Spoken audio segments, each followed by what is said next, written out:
Geeks at the Movies viewers. We're back for another segment. This is Shane Watches, and what did I watch this week? I watched Fight Club. Yes, I never saw Fight Club. I know I'm a horrible person. People for years have been like, yo, dude, you should watch this movie. It's really awesome. Fight Club. I don't know. I saw the trailers. I'm not that interested. No, you gotta watch it. It's my favorite movie. Blah, blah, blah, blah, blah.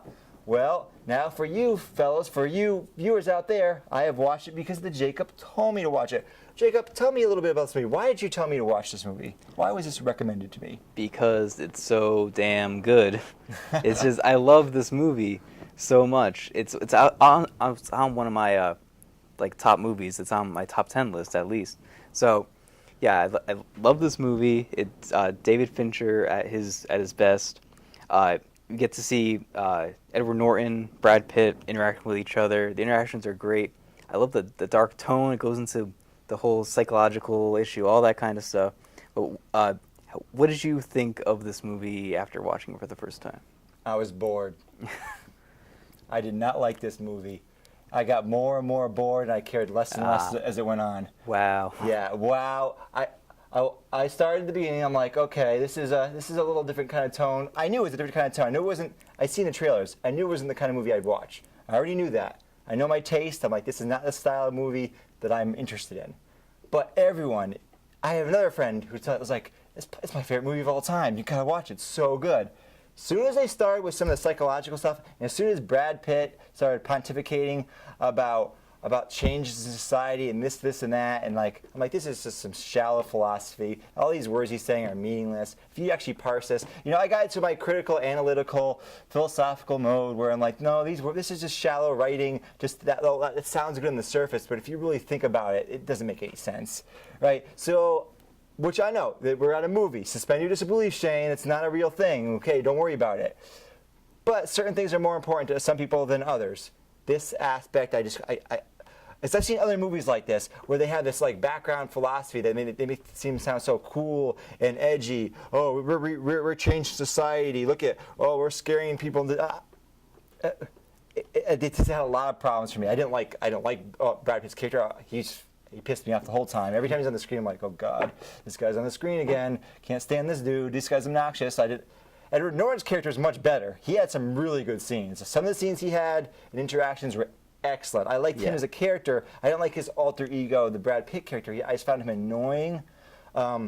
It's basically, as soon as Brad Pitt got involved, the movie went downhill for me. At first, I was like, okay, this is unusual film. That the part in the beginning where he's going to different self-help groups was pretty annoying and pretty amusing. I mean, Meatloaf at the beginning. Yeah, he had Meatloaf. I mean, it was amusing. It was irreverent. It had this interesting tone to it. The way the music was put together, the way the editing was done. Then they had this weird female character that was doing the same thing as him. Yeah, I found that all interesting. I found that, remember, but there's going to be spoilers. These kind of things always have spoilers. Yeah, if you haven't seen the movie, you might want to plug your ears. Yeah, plug your ears to do this thing. And then just click on another one of our YouTube videos and like and subscribe to that. And then come back later. But I thought that the hints and the setup to him actually being Brad Pitt, him being the same person, was really good. After they revealed it, I'm like, yeah, that makes so much sense. Look at all these scenes. It was really well. I'm analyzing. I'm like, yeah, wait, yeah, you're right. Because at first I was like, wait, no, that doesn't make sense. What about that? Oh no, wait, they didn't do that scene. They did that scene a different way. But again, it was the arc with they started this fight club, and now these are henchmen, and they're going on all these raids, and Brad Pitt has all these strange pontification scenes where he's going on and on about humanity. I agree with you. I was kind of annoyed by those scenes of Brad Pitt saying, talking about society, all that kind of stuff. It was shallow. Yeah, I didn't care about that. But what I cared about was the overall story of what was going on with Edward Norton's character. The psychological. Yeah. And did you notice how a lot of people who've seen this movie notice this, that you never hear Edward Norton's name? He's just called the narrator. Yes. Yeah, because he's Tyler Durden. He's Brad Pitt. So all that kind of stuff going on there was so interesting with the psychological aspect, all that kind of stuff going on, and then at the end when the buildings just blow up. He's standing there with it. That was so. I was like, what the hell? What? And then I was just confused. I was at that point. I was just like, why? What the hell? He just shot himself, but he shot the other dude. But the Pixies song playing, you didn't like that. That movie for me is just it's just so up there. It's on a new level for me. By the time it got to that point, I wanted to stop it. At one point I was 20 minutes left to go, and I'm like, fuck this, I'm stopping. I can't keep watching this. I can't keep watching this. So I stopped and I did something else for a little bit, and then I came back right before we shut the segment, right before we came here to the studio, and I watched the last 20 minutes.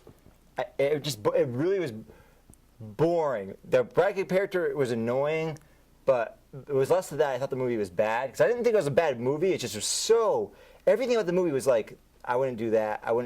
That's not my taste. I'm not interested in this style, this psychological thing, this weirdness. I could never just dream that up in my mind. It's never something I'd imagined wanting to go see, and I saw it, and it wasn't something I wanted to go see because this is completely outside. I mean, we talk about this a lot, right? Just be a personal taste. Like we're really into superhero movies. You know, I know some other people that they go, I don't get this. Why is that guy blue? Why is there a special effect? Well, this is stupid, right? I've had friends like that. They're like, I don't understand these superhero films, Shane. I don't get why you'd watch these. They don't make sense. Because it doesn't appeal to their taste. Yeah. This just doesn't appeal to my taste. This kind of thing just, Yeah, for me, I love the style of this movie because I agree that there can be some psychological movies like that go into that aspect that are really boring, and they have this dark tone, makes it really drab and just not interesting at all. That's the other thing. That I didn't like the dark tone. It was too dark and depressing. But for me, it had all that stuff, but with character. Like it had aspects to them that like added character to the movie itself. Edward Norton was great. He did a good job. And I'm not saying this is a bad movie. This would be like we're not reviewing this per se, but like if I was like I wouldn't review say like some like world jazz album, just because it's so outside of my taste of what I would regularly listen to for music. It wouldn't be appropriate for me to give an opinion because I don't really understand it well enough. Same here. This is like so different from the movies I really like to watch. I'm not even sure what to make of it. Like when I was done, like, was that good? Was that bad? I don't even know. But I did know that I was bored. That's what I knew.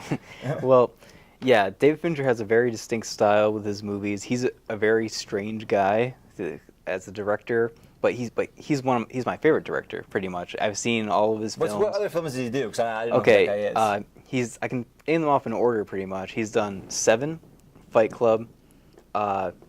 This is in order actually, but Curious Case of Benjamin Button, The Girl with the Dragon Tattoo, Social Network. I've seen that one. I saw that one. Did you like that one? That one was good. Okay, yeah. So but did you see the similarities between Fight Club and that movie with tone-wise? It's been a while since I've seen Social Network, but I remember. First of all, I didn't think it was great. I remember going, oh, this is pretty good. Yeah. I watched it with somebody else or something, so like it kind of made it more worth watching. Like I don't know, we were hanging out, partying or something. Like let's watch this. All right, sure, and it was pretty good. Yeah. So his newest movie, Gone Girl, which just came out earlier this year with Ben Affleck and Rosamund Pike, she won Best Actress, I'm pretty sure, at the Oscars for that movie. So I would recommend going to see that, but like you said, it has the tone wasn't your taste. Right. So and he continues with that tone throughout all of his films, but Fight Club, it had a really strange, but like it worked the character of Tyler Durden, all those aspects came together, and just for me they just blended well together. But for you, they didn't. For me, they didn't. And I have other friends where they say it's awesome. Yeah. This is what happens when you're watching any kind of art. There's subjective taste plays a big role. If you don't like heavy metal, I don't care if I play you Master of Puppets. You're not gonna like it. It doesn't matter how good it is. You don't like classical music. It doesn't matter if I play you Bach's Brandenburg Concerto. It doesn't matter because you just don't like that style, right? And the style just didn't appeal to me. Just like the people that just don't like the superhero films, they just don't get it. It's like this doesn't make sense. Yeah. You know, I'm not a big romantic comedy guy. You know, I'm not gonna go watch a romantic comedy and be like, this is awesome. You know, I'm not really into that. Yeah. So. What is up next? Who's recommending what? Okay, you're recommending me a movie. All right, okay. I am recommending you Black Robe. Now, the reason I'm recommending this to the Jacob is the Jacob sent me a trailer or a link to some new film with Leonardo DiCaprio. They're out in the woods with Indians. What's it called? The Revenant? The Revenant. Yeah. And I'm like, wow, this style and grittiness reminds me of this movie Black Robe, where it's a French missionary, and he goes out. It takes place on the East Coast, and he goes out to try to convert native tribes.